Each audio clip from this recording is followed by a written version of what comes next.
Assalamualaikum warahmatullahi wabarakatuh. Alhamdulillahi rabbil alamin. Wassalatu wassalamu ala ashrafil mursalin Nabiyyina wa maulana Muhammadin wa ala alihi wa sahbihi ajma'in. Wa ashhadu an la ilaha illallah wahdahu la syarikalah. Wa ashhadu anna Muhammadan abduhu wa rasuluh sallallahu alaihi wa ala alihi wa sahbihi wa sallama tasliman katsira. Thumma amma ba'd. Alhamdulillah, puji syukur kita aturkan kehadirat Allah Subhanahu wa Ta'ala. Allah lah yang memberikan kita hidayah dan semangat untuk belajar, sehingga kita mengawali di pagi yang penuh berkah ini dengan satu kegiatan yang sangat positif, yaitu mendekat kepada ilmu agama. Semoga apa yang kita lakukan semakin berkah, karena Nabi SAW mendoakan kebaikan untuk aktivitas yang dilakukan oleh umatnya di waktu pagi, sebagaimana yang disebutkan dalam hadis dari sahabat Sakhr Al-Ghamidi. Sahabat Sakhr Al-Ghamidi radhiyallahu anhu mengatakan, Nabi SAW mendoakan, Allahumma barik fi ummati, Allahumma barik li ummati fi bukuriha. Ya Allah, berkailah kegiatan umatku fi bukuriha, yang mereka lakukan di waktu pagi. Dan tadi sudah disampaikan dalam muqaddimah bahwa kita akan melihat tentang pengaruh niat dari seorang mukmin ketika dia menjalankan bisnis. Bisa nggak sih sebuah bisnis yang kita jalankan atau secara umum ketika kita bekerja, kita niatkan dalam rangka untuk beribadah kepada Allah? Sebelum kita membahas ke situ, saya mohon izin untuk sedikit menarik ke posisi niat bagi seorang mukmin. Disebutkan dalam sebuah hadis yang diriwayatkan oleh At-Tabrani dari sahabat Sahal bin Sa'ad As-Sa'idi radhiyallahu anhu, Nabi SAW pernah mengatakan, niyatul mu'min khairun min amali. Niyatul mu'min khairun min amali. Niat seorang mukmin itu lebih baik dibandingkan amalnya. Dan hadis ini dinilai dhaif oleh Syekh Albani. Namun juga ada dalam riwayat yang lain diriwayatkan oleh Al-Baihaqi dari Anas bin Malik radhiyallahu anhu, Nabi SAW mengatakan dengan redaksi yang berbeda, niyatul mu'min ablagu min amali. Niat seorang mukmin itu lebih kuat dibandingkan amalnya. Tayyib. Kita tidak membahas dari sisi nilai keabsahan hadis ini. Kalau kita mengikuti pendapat Syekh Albani bahwasanya hadis ini dhaif, berarti kita tidak sandarkan itu kepada Nabi SAW. Namun secara makna ini dibenarkan oleh para ulama.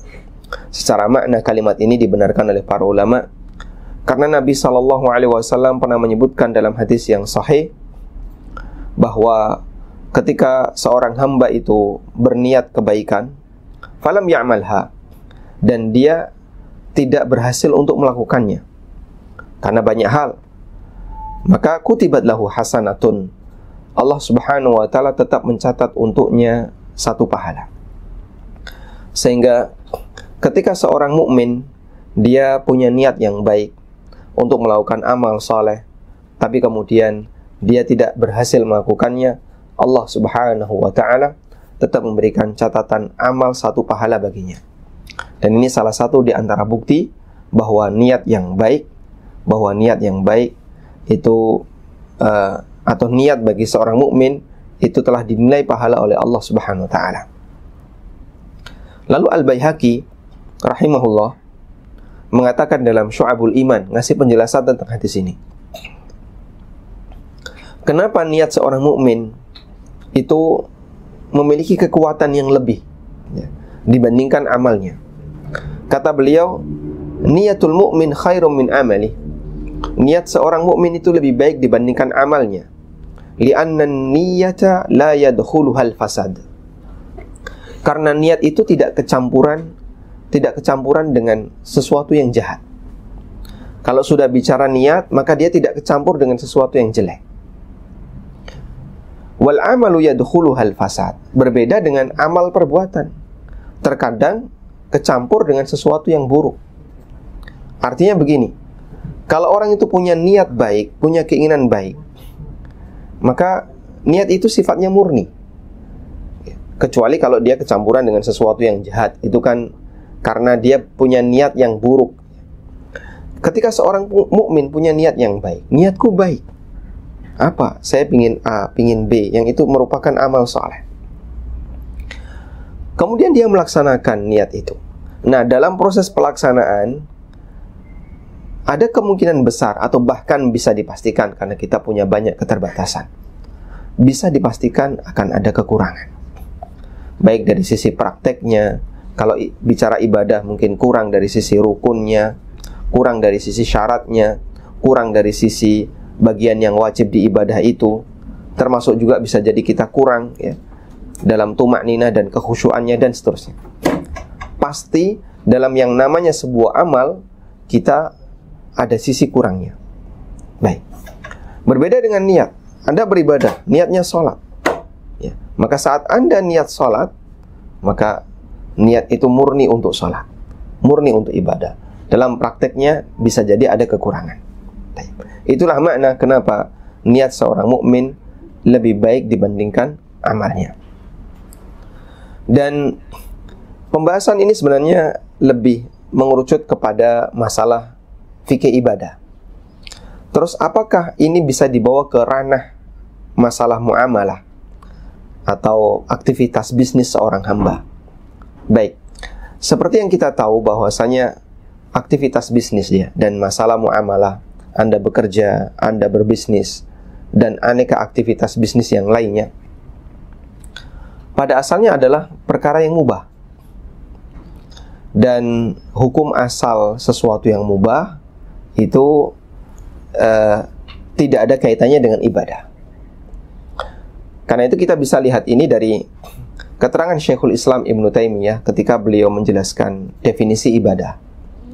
Ibnu Taimiyah mengatakan, al-ibadatu ismun jami'un lima yuhibbuhu Allah wa yardah minal aqwali wal af'al adh-dhahira wal batinah. Ibadah adalah istilah untuk menyebut semua bentuk amalan yang lahir maupun yang batin yang dicintai oleh Allah dan diridai oleh Allah. Baik, Anda garis bawahi kalimat yang terakhir. Amalan lahir batin yang dicintai oleh Allah dan diridai oleh Allah. Para ulama menjelaskan sesuatu yang dicintai dan diridai oleh Allah hanya ada 4 kemungkinan. Pertama, mengamalkan yang wajib. Yang kedua, mengamalkan yang sunnah. Yang ketiga, meninggalkan yang haram.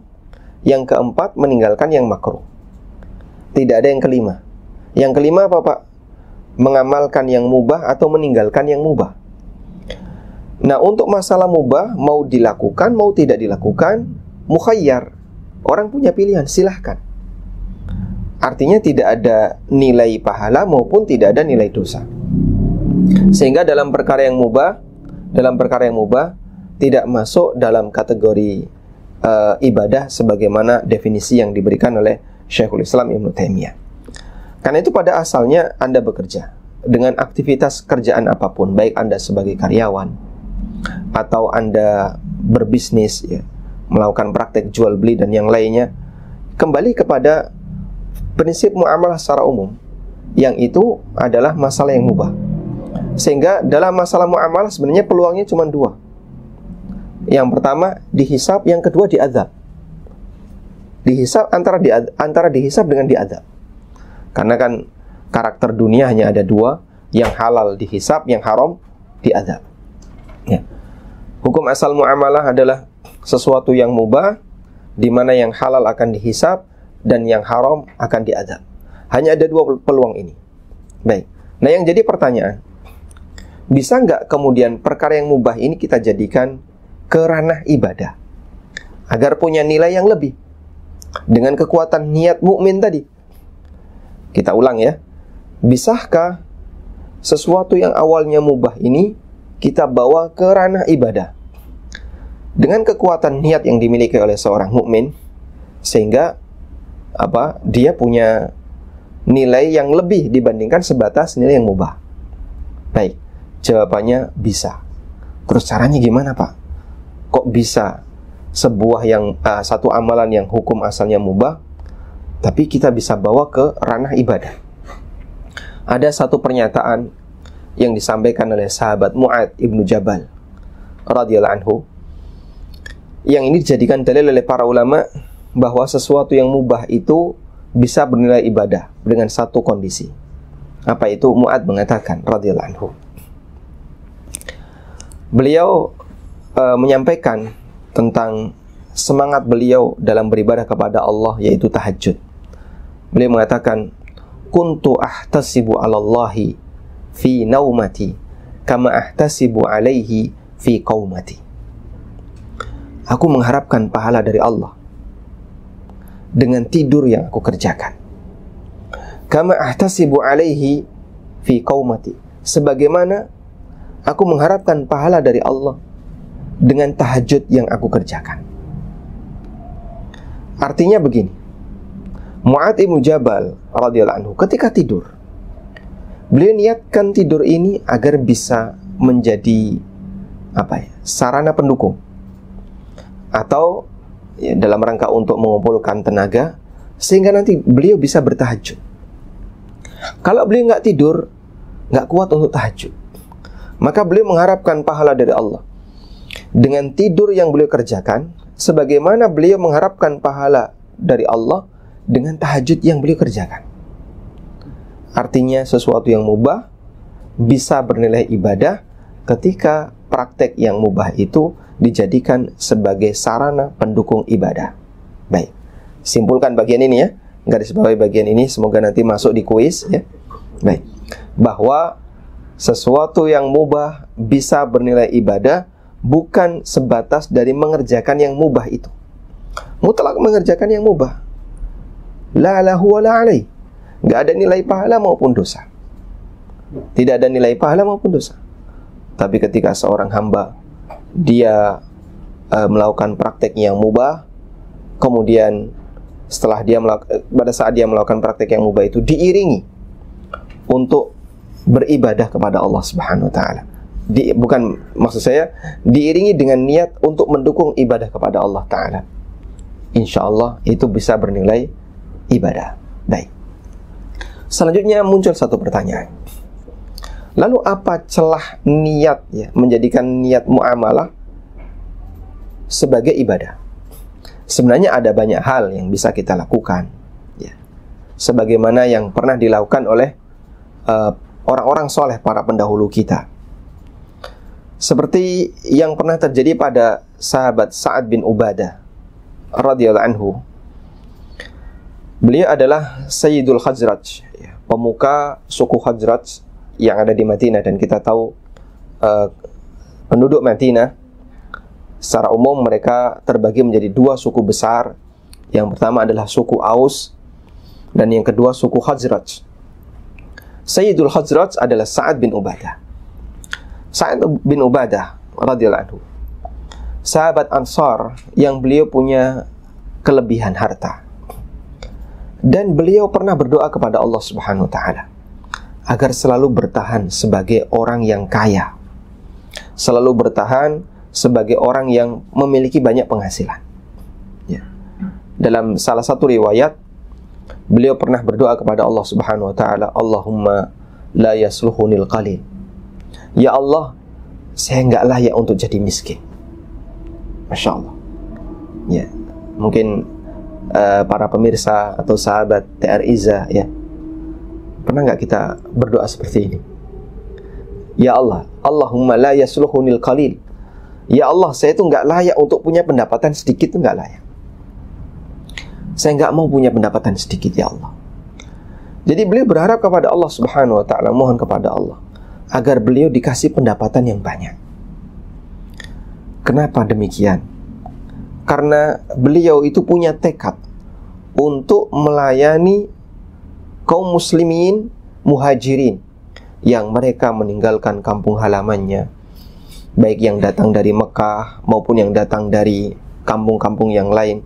Karena muhajirin itu tidak hanya yang datang dari Mekah, dari suku yang lain, kampung yang lain, yang mereka meninggalkan sukunya yang masih kafir untuk datang ke Madinah untuk belajar Islam bersama Nabi SAW. Ada yang datang dari suku Aus ya, ada yang datang dari suku Daus, ya. Suku Daus seperti Abu Hurairah radhiyallahu anhu, Ad-Dausi.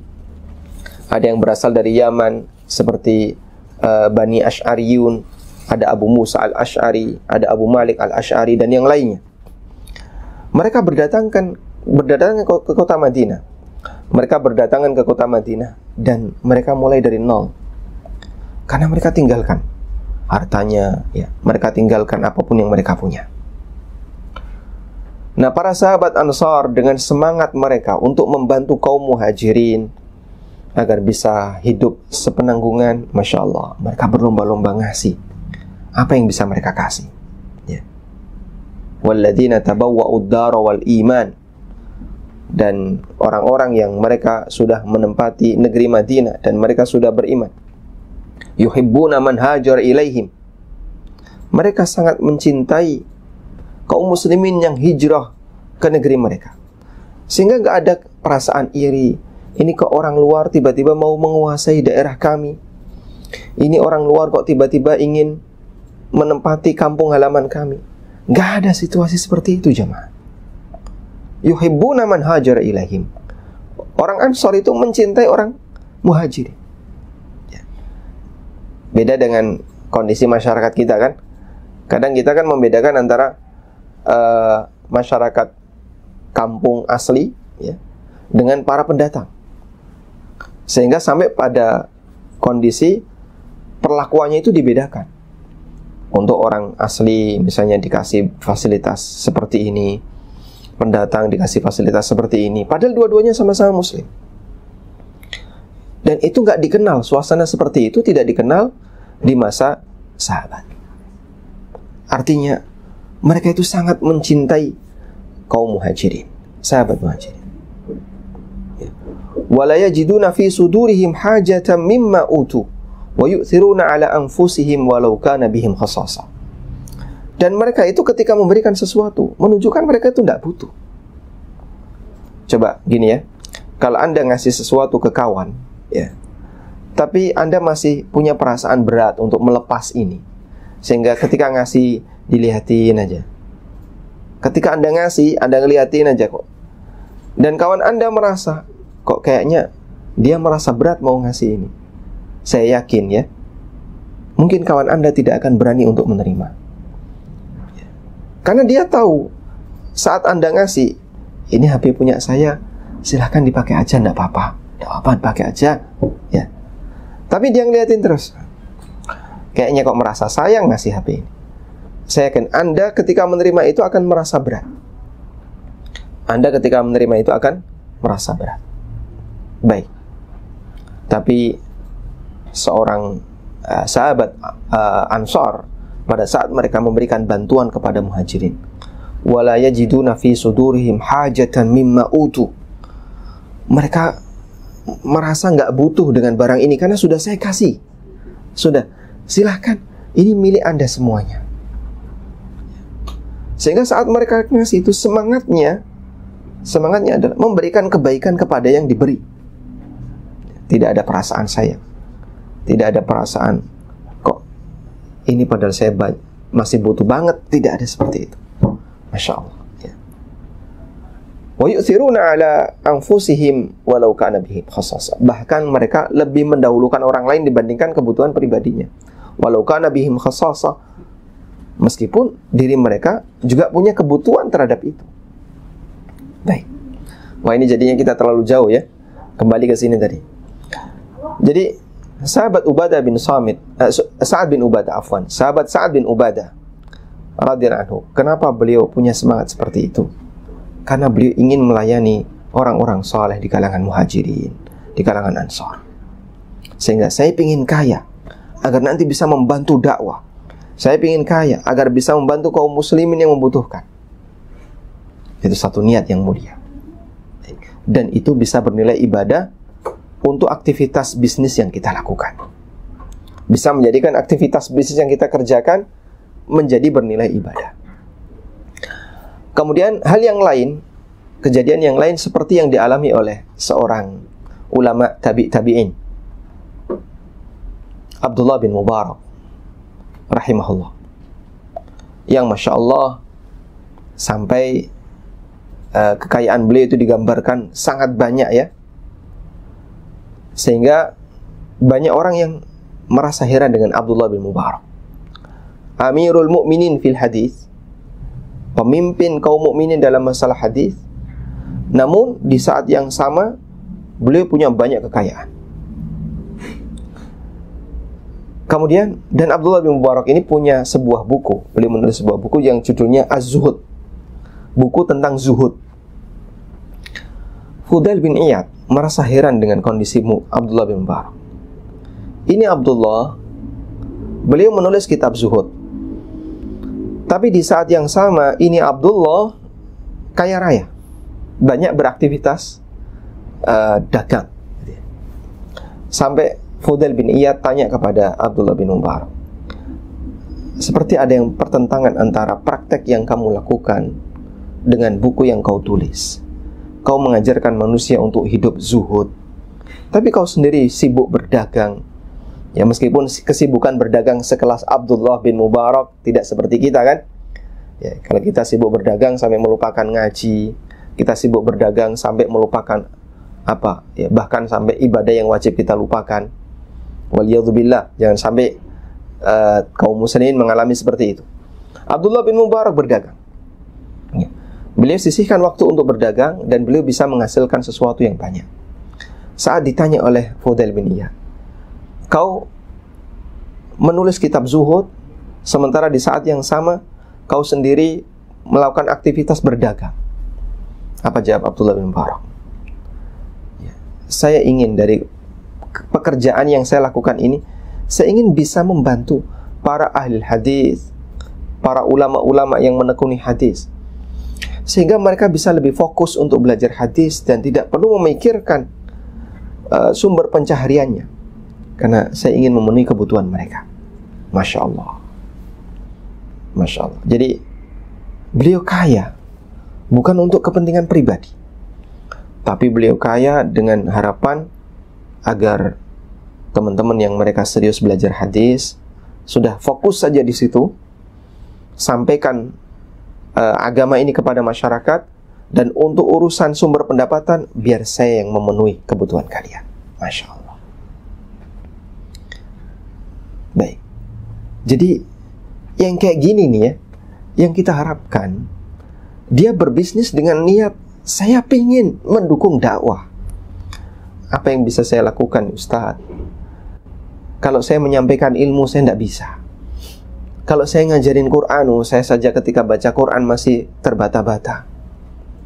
Saya ngajar TPA, Masya Allah, makhraj huruf saya sering keseleo. Jadi apa yang bisa saya ajarkan dari agama ini?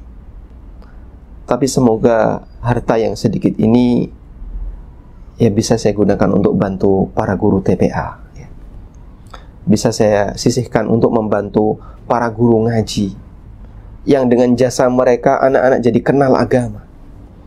Andaikan mereka dibiarin saja, anak-anak kita tidak kenal gimana cara sholat, gimana cara beribadah yang benar.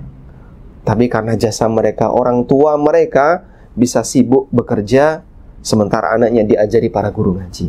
Cobalah sisihkan sebagian. Ya, ini semoga jadi sebagian peran saya. Kalau saya pun nggak bisa mendukung kegiatan belajar mengajar agama karena saya nggak mampu untuk menyampaikan itu, semoga harta saya ini bisa mendukungnya. Ya, kurang lebih seperti itu.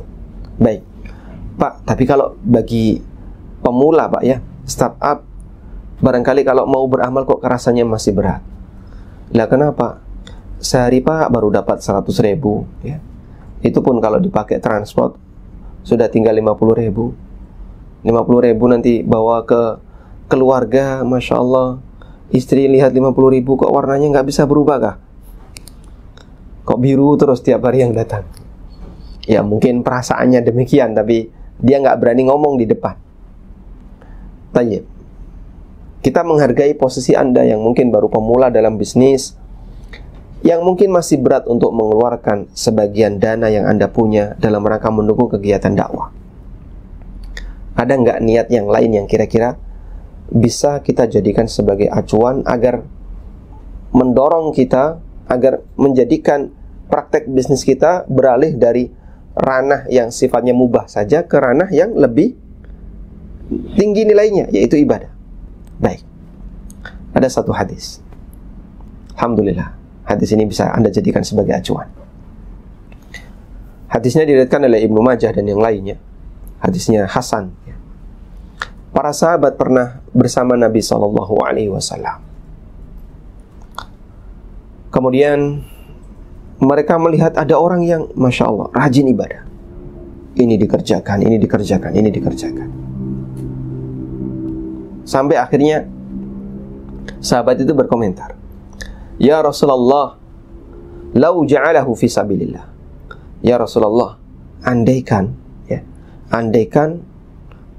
kerja keras yang dia lakukan itu dipakai untuk fisabilillah, dipakai untuk bersih-bersih masjid, kerja bakti bangun masjid, atau dipakai untuk kerja bakti bantu kru ANB Channel ya misalnya, atau bantu kru Robanian ya, nggak dibayar, dia kerja keras nggak dibayar, wah tentu pahalanya akan lebih besar. Lau ja'alahu fisabilillah, andaikan kerja keras itu dia gunakan untuk mendukung kegiatan dakwah, tentu akan menghasilkan pahala yang lebih besar.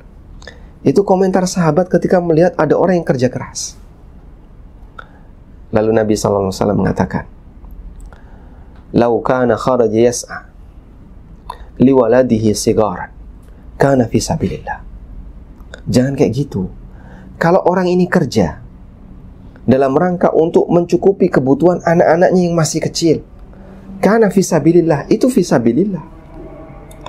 Lau kana kharaja yas'a, kalau orang ini bekerja liwalidayhi kabiraini syaikhain, untuk mencukupi, untuk memberikan nafkah kepada kedua orang tuanya yang sudah tua, kana fi sabilillah, itu fi sabilillah.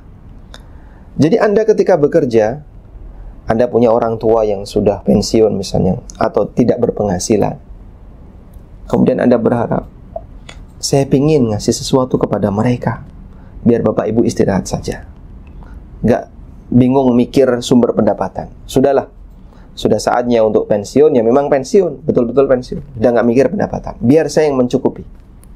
Kana fi sabilillah. Wa in kana kharaja yas'a li nafsihi ya'ufuha alaihi, dan kalau dia bekerja untuk mencukupi kebutuhan pribadinya agar terjaga kehormatannya. Maksudnya terjaga kehormatan dari sisi mana? Gak meminta-minta, gak nyadong gitu, gak meminta-minta, sehingga dia tidak menggantungkan diri kepada yang lain. Kata Nabi SAW, kana fisabilillah, itu juga fisabilillah. Dan ada satu kondisi ya, yang dia bekerja dalam rangka untuk mencari status sosial. Wa in kana kharaja yas'a tafakhuran wa takathuran.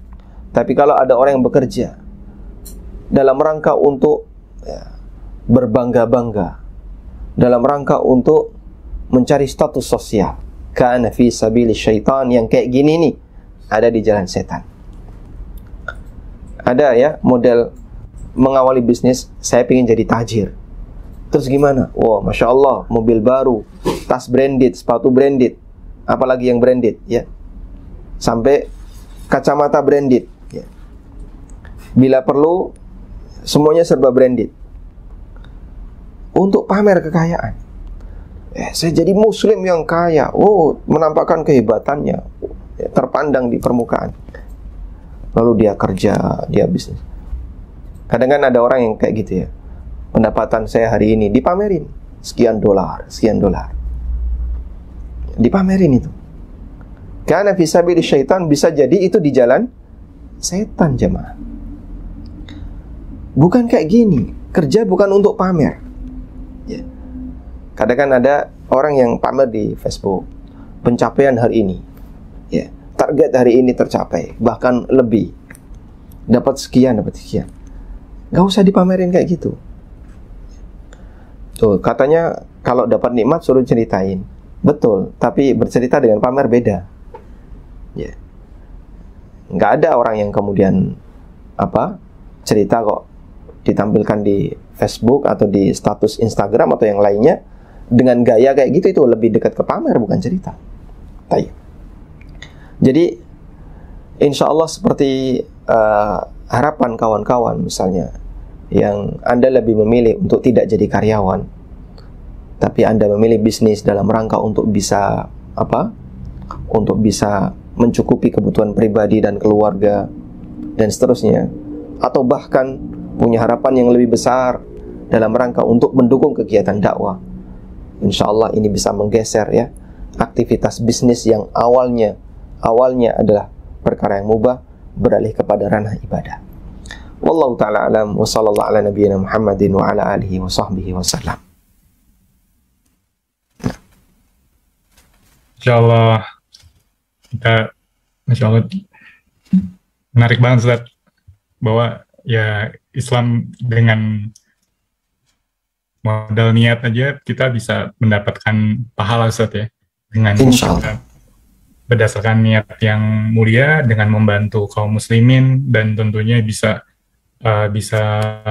membantu kajian-kajian juga, mengembangkan dakwah Islam, lalu bisa membantu guru-guru ngaji untuk mulai berdakwah juga, lalu donasi pembangunan masjid itu bisa dijadikan sebagai motivasi untuk para teman-teman yang mulai menjalani usaha ini biar lebih tetap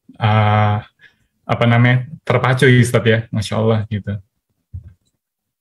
Dan hal itu yang memang perlu ditanamkan Ustaz ya, buat teman-teman pebisnis yang mungkin sekiranya saat ini dalam masa pandemi juga ada kesulitan segala macam, tapi tetap dengan kita fokus ke niat yang mulia, bahwa dengan kita bisa terutama untuk menafkahi diri sendiri, lalu menafkahi keluarga, dan juga untuk pengembangan dakwah, itu insya Allah bernilai pahala juga ya Ustaz ya. Masya Allah. Insya Allah. Masya Allah.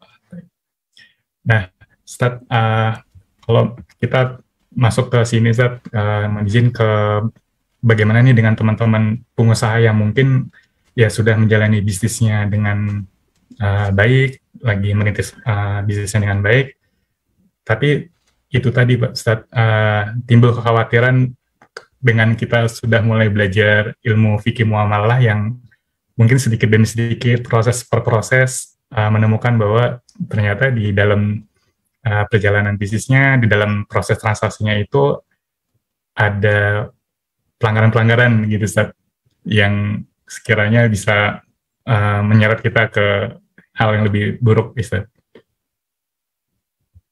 Baik. Setelah kita paham tentang latar belakang niat tadi ya, jadi kalau kita berbisnis dengan niat, banyak niat mulia yang tadi kita sebutkan, termasuk misalnya Anda punya niat untuk beribadah kepada Allah. Saya ingin jadi muzaki misalnya, artinya semoga saya termasuk orang yang nanti bisa mengeluarkan zakat, sehingga bisa melakukan amal zakat. Atau ada orang yang punya harapan, semoga nanti saya bisa melaksanakan haji. Jadi rukun Islam itu Anda genepin semua. Yang belum mampu zakat, dia berharap semoga nanti saya bisa zakat. Berarti punya tabungan senilai 1 nisab, sekitar 70 sekian juta. Dia berharap semoga saya bisa jadi muzaki. Artinya semoga saya punya tabungan 1 nisab sehingga bisa mengeluarkan zakat, termasuk niat mulia. Atau semoga saya bisa berangkat haji, punya tabungan yang cukup untuk mendaftar haji, dan seterusnya. Ini juga termasuk niat yang mulia. Dan ketika kita berniat, lalu kita melakukan usaha semampu yang kita lakukan, ternyata tidak berhasil, Allah belum takdirkan untuk bisa mewujudkan apa yang Anda niatkan, insya Allah kembali kepada kaidah tadi dalam sebuah hadis yang sahih, wa man hamma bil hasanati falam ya'malha, siapa yang punya niat baik dan dia gak berhasil untuk melakukannya, maka dia mendapatkan kutibat lahu hasanatun, maka dicatat untuknya 1 pahala. Sehingga kalaupun Anda sudah berniat dan Anda tidak mampu untuk melakukannya, ya, Anda tetap dapat pahala. Anda berniat, saya ingin jadi donatur dakwah, sekarang lagi jualan es lilin misalnya. Kalau sampai di sini kayaknya belum bisa, tapi saya akan berusaha. Barangkali nanti jualan es lilin jadi pabrik es lilin misalnya. Dari situ Anda bisa mendukung dakwah dan kegiatan belajar mengajar dalam Islam. Nah, selanjutnya, Allah la yukallifullahu nafsan illa wus'aha. Allah tidak membebani seorang hamba melebihi dari kemampuannya. Jadi Anda lakukan aja sesuai dengan kemampuan Anda. Sudah? Nggak usah nabrak yang dilarang. Tapi Pak, kalau nggak gini target saya nggak kepenuhi. Maksudnya gimana? Ini peluang bagus, nilainya gede. Saya punya niat yang ini loh. Masjid ini kasihan ini, masjid ini. Kasihan ini. Masjidnya kasihan ya. Ini peluang bagus. Ini kalau nggak saya ambil, nanti niat saya yang pengen nyumbang masjid-masjid tadi nggak kepenuhi, nanti nggak bisa terpenuhi, nggak kecapaian gitu ya. Lah, ngapain Anda harus memaksakan diri? Allah subhanahu wa ta'ala yukallifullahu nafsan illa usaha. Ngapain Anda harus memaksakan diri? Sudah Anda punya niat yang bagus untuk mewujudkan satu praktek yang baik, ikuti sesuai dengan kemampuan Anda. Kok di tengah jalan ketemu dengan rintangan sehingga membuat Anda nggak bisa untuk menembusnya, mundur. Nah terus jadinya gagal dong, nggak bisa nyumbang masjid. Nggak apa-apa. La yukallifullahu nafsan illa usaha. Baik, artinya begini. Anda tidak diwajibkan untuk jadi kaya agar bisa zakat. Anda tidak diwajibkan untuk jadi kaya agar bisa berhaji. Tidak. Tapi ketika Anda bekerja dalam rangka untuk bisa bayar zakat, dalam rangka untuk berhaji, Anda berarti sudah punya niat yang mulia. Dan kemudian di saat Anda bekerja menjumpai sebuah rintangan, Allah tidak memaksa Anda, tabrak saja, pokoknya kamu harus haji, kamu harus zakat. Tidak ada seperti itu. La yukallifullahu nafsan illa usaha. Sehingga bagi Anda para pebisnis ya, ketika Anda berbisnis, mungkin niatnya sudah bagus ya. Dan niat ini tidak kecampuran al-fasad, tidak kecampuran sesuatu yang batil, sebagaimana kata Al-Baihaqi. Tapi dalam praktek, dalam dunia real, Anda menjumpai sesuatu yang bermasalah. Baik, terus gimana? Kalau bisa ditinggalkan, tinggalkan. Beralih ke yang lain. Nah, kemudian sesuatu yang bermasalah, kita belum merinci ya, sesuatu yang bermasalah itu kayak gimana. Sesuatu yang bermasalah dalam muamalah itu kan banyak ragamnya. Dan latar belakangnya karena kita beraktivitas dengan masyarakat banyak yang latar belakangnya beda-beda, bahkan dengan non-muslim ya, yang mereka sama sekali nggak ngerti tentang aturan syariat, dengan masyarakat yang awam, pebisnis yang awam, yang mereka nggak tahu tentang aturan syariat. Kemudian Anda hadir ya, sebagai seorang pebisnis yang paham syariat ya. Apa yang perlu dilakukan? Fattaqullaha mastata'tum, bertakwalah kepada Allah semampunya.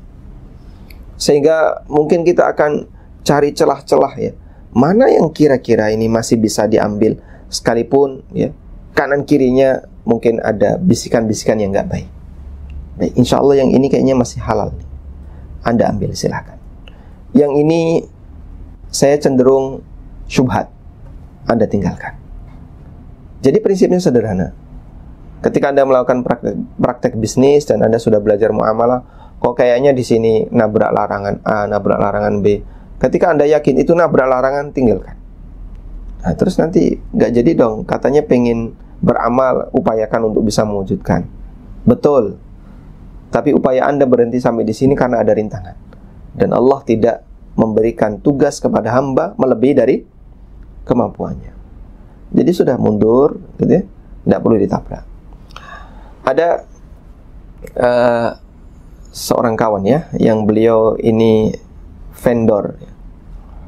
Ketika ikut tender, seringkali beliau itu menang. Dan beliau tahu dalam tender itu pasti ada sogok, pasti ada suap. Tapi beliau itu bertahan, gak pernah mau nyogok, gak pernah mau nyuap. Dalam arti begini, beliau sendiri itu sudah capek berurusan dengan orang-orang kayak gitu ya. Tender di dinas-dinas itu, beliau itu udah capek. Sampai beliau itu punya keinginan, udahlah saya tinggalkan aja bisnis kayak gini. Tapi kata beliau bilang ke saya, cuman saya ingat kajian A, ingat masjid B, ingat TPAC, ingat forum ini. Jadinya terdorong untuk tak ambil itu proyek. biar nanti keuntungannya bisa ke mereka. Baik, dan beliau termasuk orang yang donatur yang cukup royal ya. Banyak kajian yang beliau dukung. Beliau di Jogja orangnya. Saya ngambil pelajaran kalimat tadi itu dari beliau. Beliau di Jogja orangnya, dan kegiatan masjid, kemudian sekolah ya, sekolah Islam dan seterusnya banyak beliau dukung. Lalu dalam perjalanannya ketika ini harus ada sogok, beliau bertahan, nggak mau nyogok. Jadinya gimana? Begitu proyek selesai, ya, lalu ada tawar-menawar dari pihak orang dalam gitu ya, beliau nggak mau ngasih sama sekali. Akhirnya di blacklist, besok lagi jangan diterima yang ini. Sehingga di banyak instansi itu beliau di blacklist. Setelah kerja di instansi ini di blacklist. Tapi kata beliau, sudah luweh ya, saya nggak berurusan dengan mereka. Yang penting pokoknya saya sudah kerja profesional, saya dibayar, selesai. Jadi artinya apa? Karena kita berinteraksi dengan orang awam yang latar belakangnya mereka tidak punya, kadang itu akan kita jumpai. Tapi kita cari celah. Selama pendapatan saya yakin halal, saya ambil ya. Di kanan kiri kita ada riba, ada asuransi, dan perusahaan yang gede ada, yang kecil-kecil juga ada. Sehingga kadang ketika kita beraktivitas, senggol-senggolan dengan itu. Ya ibaratnya Anda datang ke pasar Tanah Abang ya. Sudah ramai belum sekarang? Anda datang ke pasar Tanah Abang, Masya Allah, ini kok penuh dengan ikhtilat. Aurat tercecer di mana-mana. Musik suaranya Masya Allah menggema di mana-mana. Lah gimana saya mau dagang di sini? Padahal sumber pendapatan saya ada di situ. Kawan-kawan di Tanah Abang yang sudah ngaji kan Masya Allah cukup banyak ya. Dan beberapa kali saya ngisi kajian di Masjid Tanah Abang. Dan ya mereka sehari-harinya menghadapi situasi seperti itu. Ya, kita hanya bisa ngasih saran kalau bagi antum di sini ini merupakan sumber pendapatan yang tidak bisa ditinggalkan. Ya, sah-sah saja dipertahankan. Namun sebisa mungkin menghindari posisi madharatnya misalnya. Ya hindari senggolan ibaratnya. Hindari senggolan ya. Hindari, maksud saya bukan senggolan fisik saja ya. Banyak senggolan yang lain. Pokoknya hindari semaksimal mungkin. Wallahu ta'ala alam. Alhamdulillah ya Ustaz udah menjelaskan dan kaidah yang paling penting buat kita pegang bahwa Allah tidak akan membebani hambanya di luar dari kemampuan kita Ustaz ya. Dan bertakwalah semampunya Ustaz sebagai pegangan kita para pebisnis dan juga teman-teman semua di sini. Masya Allah, brothers and sister yang masih menyimak, Masya Allah. Dan juga Kang Denny. Kang Denny, apa kabar Kang? Ya, mantap. Masya Allah, Alhamdulillah. Waalaikumsalam warahmatullahi. Gimana Kang Denny, masih ada yang mau disampaikan dari Antum? Atau sesi tanya jawab?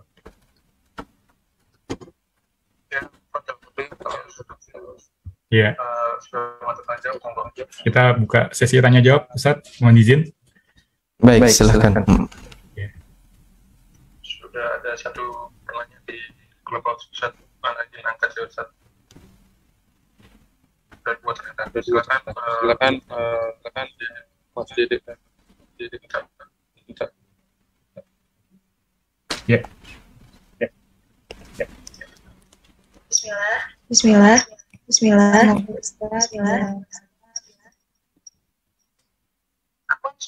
Afwan suaranya. Bismillah. Semoga Ustaz dan para moderasi Gema ya suara. Baik, silakan dilanjut. Yang saya mau tanyakan, ini keluar dari topik ya. Jadi salah satu teman saya dia mengatakan ini, kita jalan hidup itu mengalir aja. Kita nggak perlu yang kalau berubah tuh ekstrim banget gitu. Kalau misalkan kita masih buat salah, ya udah kita nanti tobat lagi aja gitu. Yang penting niat kita tuh udah di awal berubah kayak gitu Ustaz. Nah, yang saya mau tanyakan, bagaimana cara kita menghadapi orang seperti itu gitu? Karena dia teman baik kita, jadi kalau langsung dijauhin itu kayaknya agak kurang sopan gitu Ustaz. Syukran, jazakumullah khairan. Nah, beliau ikut ada di clubhouse nggak? Beliau nggak ikut hadir di clubhouse. Oh, enggak. Tadinya mau hadir, cuman katanya udah niat ini gitu kan. Qadarullah juga ada kesibukan yang lainnya gitu. Jadi nggak hadir. Baik. Iya, kadang memang ketika kita sudah mau melakukan perubahan, di antara ujian yang akan kita jumpai adalah syubhat, ya. Karena syubhat itu cara setan untuk menghalangi manusia agar bisa semakin baik. Kita punya banyak sekali motivasi yang baik dari para asatidzah, ya. Kita punya banyak misalnya nasihat yang baik dari para asatidzah, tapi itu diimbangi dengan bisikan-bisikan yang lain. Jadinya dalam kita bermuamalah, di saat kita belajar tentang muamalah yang syar'i, di saat yang sama kadang ada bisikan yang nggak benar. Saya pernah ngasih, mungkin sudah pernah saya ceritakan di kajian ini, fikih ASN, bedah buku fikih ASN tiap pagi. Jadi saat saya menyampaikan penjelasan tentang bahaya harta haram, ya, bahaya mengambil harta orang lain, bahaya gulul, serta konsekuensinya di akhirat dan nanti akan menjalani hisab. Mereka mendengar dan mereka tahu seolah-olah mereka adalah para pelaku yang sering melakukan pelanggaran di sini. Lalu di akhir sesi, moderatornya itu menyampaikan kepada Bapak Ibu semuanya, kita sebagai hamba Allah, tujuan kita diciptakan adalah untuk ibadah, ya. Jadi, ya pokoknya yang penting rajin ibadah, banyak sholat, puasa, syukur sunnah juga dilaksanakan, insya Allah masuk surga. Begitu mereka mendengar seperti itu, seolah-olah jadi motivasi penyeimbang. Jadi saya menyampaikan tentang bahaya harta haram, kemudian mereka dikasih motivasi kayak gitu. Berarti kalaupun saya mengambil harta haram, udahlah yang penting nanti tahajud, nanti saya sholat, nanti saya ibadah, puasa, hapus dosa saya. Akhirnya mentah apa yang saya sampaikan. Nah, kadang prinsip seperti ini juga berbahaya, ya. Di buku fikih ASN saya tulis pemahaman yang menyesatkan, ya. Di mana ada orang yang punya anggapan bahwa dengan ibadah, dengan amal soleh, maka seluruh dosa yang kita kerjakan akan hilang secara otomatis. Padahal belum tentu demikian. Karena tidak semua dosa itu bisa gugur dengan amal yang kita kerjakan. Betul bahwasanya amal soleh bisa menggugurkan dosa, tapi tidak semua dosa bisa gugur dengan amal yang kita kerjakan. Ada yang bisa gugur, ada yang tidak. Baik. Sementara jika dosa itu berkaitan dengan hak orang lain, nggak bisa gugur dengan amal. Jangankan sifat amal yang bentuknya sholat, ya, kemudian puasa, jihad saja, itu pahalanya nggak bisa dipakai untuk nutup utang, itu nggak bisa. Kemudian utang jadi hilang gara-gara dia punya pahala jihad. Sampai Nabi SAW pernah menyebutkan, andaikan ada orang yang mati di medan jihad, summa uhya, summa qutila, summa uhya, summa qutila, kemudian dia dihidupkan lagi, terus terbunuh lagi di medan jihad, dihidupkan lagi, terbunuh lagi. Jadi dia punya 3 kali mati syahid. Itu tidak bisa menghapus kewajiban bayar utang. Ini kita bicara utang, ya, yang belum lunas sampai mati. Orang punya pahala jihad, kata Nabi SAW, utangnya nggak kemudian lunas hanya gara-gara dia punya pahala jihad sampai mati syahid. Karena kan orang berjihad itu ada yang mati, ada yang selamat. Yang mati dia punya pahala syahid. Sehingga dia punya 2 pahala, pahala jihad dan syahid. Itu pun nggak bisa menutupi kewajiban utang. Apalagi bermuamalah yang mengandung kezaliman yang lain, sehingga orang yang nggak ridho, udahlah nanti tobat aja, kan tobat kan beres, kok enak gitu ya. Ini pakai aturan siapa? Makanya masing-masing punya tanggung jawab untuk mengawasi setiap aktivitas yang dia lakukan. Awas, bahaya ya. Ini akan dipertanggungjawabkan di akhirat. Kalau sampai ini melanggar hak orang lain, ya, bisa jadi tobat sekalipun, kalau tidak sampai itu dikembalikan haknya, tobatnya tidak diterima.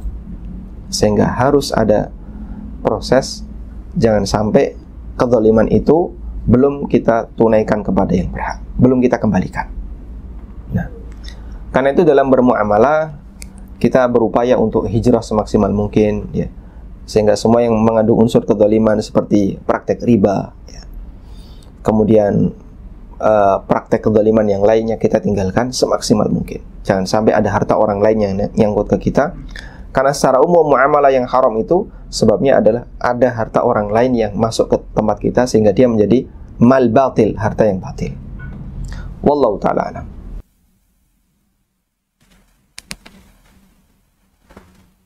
Jazakallah.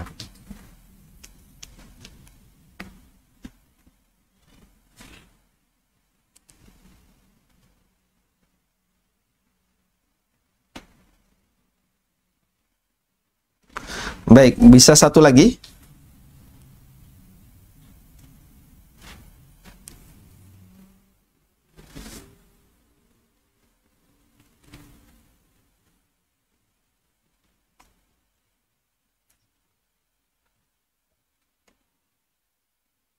Waalaikumsalam warahmatullahi wabarakatuh.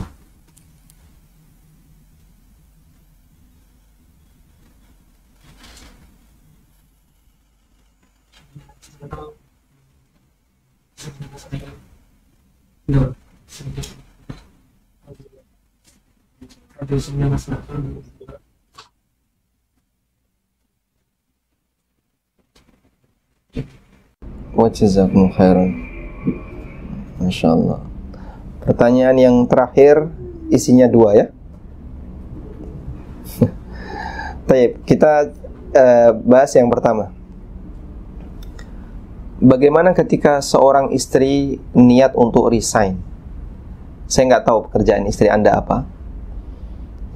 Kemudian latar belakangnya adalah agar bisa lebih fokus untuk ngurusi rumah tangga, terutama anak dan suaminya. Pada asalnya seorang wanita tidak dibebani sepeser pun untuk memberikan nafkah keluarga. Sehingga wanita tidak harus bekerja, wanita tidak harus mencari nafkah, dan seterusnya. Dan posisi terbaik bagi wanita adalah di rumah membersamai anak-anaknya, sehingga anaknya punya perhatian yang lebih daripada ketika ditinggal untuk kerja. Karena itu sebenarnya ketika seorang wanita, ya, dia menikah, siap untuk berumah tangga, maka yang perlu dia kedepankan adalah, saya akan menjalankan tugas saya sebagai kodrat saya sebagai wanita. Apa itu? Ya, ngurusi rumah. Bukan berkarir ya, bukan berkarir dalam arti berkarir di dunia kerja, tapi dia berkarir sebagai seorang ibu, berkarir sebagai seorang istri. Itu niat mulianya di posisi sebagai wanita. Nah, ketika suaminya mendapatkan penghasilan, dia bertanggung jawab untuk menjaga, ya, bertanggung jawab untuk merawatnya dengan baik. Misalnya suami ngasih nafkah ke dia, kemudian uangnya dipegang oleh istri, dia bertanggung jawab untuk menjaga. Di posisi itulah bentuk kerjasama antara suami dan istri, sehingga suami bekerja, istri di rumah. Artinya niat resign untuk merawat anak dan memberikan layanan yang lebih kepada suami, merawat rumah tangga atau menjadi ibu rumah tangga, ini berarti mengembalikan ke kodrat awal, gitu ya. Niat resign seperti ini saya sebut berarti wanita ini mengembalikan ke kodrat awal. Karena sebelumnya dia tidak sesuai dengan itu, kemudian dia resign, kembali ke kodrat awal. Karena memang kodrat awalnya seperti ini sebagai ibu rumah tangga, ya, berniat berkarir di posisi sebagai istri yang baik dan di posisi sebagai ibu yang baik. Wallahu a'lam. Selanjutnya yang kedua tadi apa? Yang kedua tadi, bagaimana hukumnya dengan seseorang yang posting aktivitas amal atau sosialnya dengan niat untuk menginspirasi? Nah. Baik. Memotivasi orang dengan bercerita, ya, dalam rangka untuk menginspirasi, satu hal yang baik, ya. Boleh-boleh saja. Karena kadang ada ulama yang dia menulis autobiografi, biografi pribadinya, cerita pengalamannya ketika belajar, cerita pengalamannya ketika melakukan kegiatan berdakwah dan seterusnya. Sah-sah saja boleh, ya. Dan itu semuanya kembali kepada kejujuran niat masing-masing. Dan Allah Maha tahu, ini sebenarnya pengen pamer amal, riya, pengen sum'ah, ataukah pengen berdakwah. Allah Maha tahu. Nah, kalau sekiranya Anda merasa ragu, maju mundur, kok ada perasaan pengen pamer amal, ada perasaan pengen berbagi pengalaman, ada perasaan pengen ngasih motivasi orang, jadi campur-campur seperti itu. Maka Anda perhatikan mana yang dominan. Kalau ternyata yang dominan adalah, ya, yang kurang baik, kalau yang dominan yang kurang baik, sebaiknya Anda urungkan. Kalau yang dominan adalah kebaikan, kemudian muncul situasi seperti bisikan riya, sum'ah dan seterusnya, Anda buang, Anda tolak kuat-kuat, ya.